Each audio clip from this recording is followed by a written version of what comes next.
I want to work with you through an example in which the production have constant returns to scale because something unique and interesting happened in that case. So suppose, to be concrete, that we have 10 firms and that the cost function for firm F as a function of the quantity produced is just FQ. So the firm 1 has a production function of 1Q, the firm number 2 of 2Q, etc. Question, with that information, compute the equilibrium price.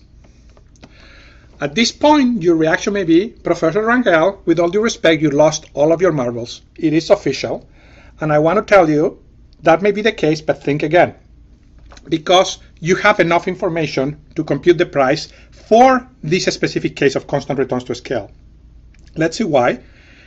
This is a case in which marginal cost is constant and equal to F. So we know that the supply of any firm at price P is just going to be equal to this. 0 up to, so 0 up to F and then any amount.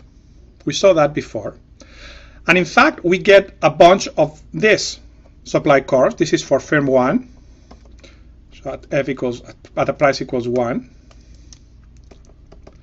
Then we get a similar one that crosses here at a price equals 2 for the second firm, etc. Okay? Now, given that, what is the aggregate supply for the firm?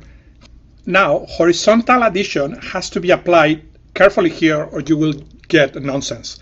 The key thing to notice is that at any price we want to add horizontally, but what happens when we reach this price is that firm 1 is willing to supply any amount including to infinity. So somehow the next step at which we have to add the entry of the second firm or any point up here is at infinity. That means that the relevant part of the aggregate supply curve is just this. That is a supply in the market for the firms at any price P.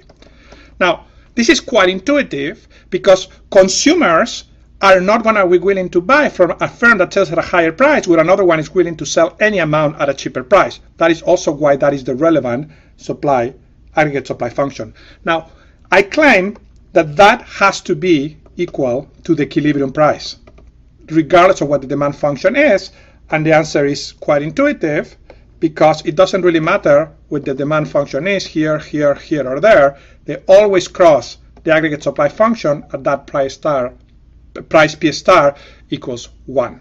So I have not lost my marbles quite yet. We were able to compute the equilibrium price without knowing the details of the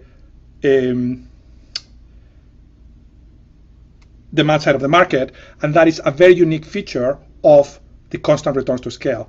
Notice one additional nice feature or economic intuition that I want to highlight and that we will come back to later in the first welfare theorem.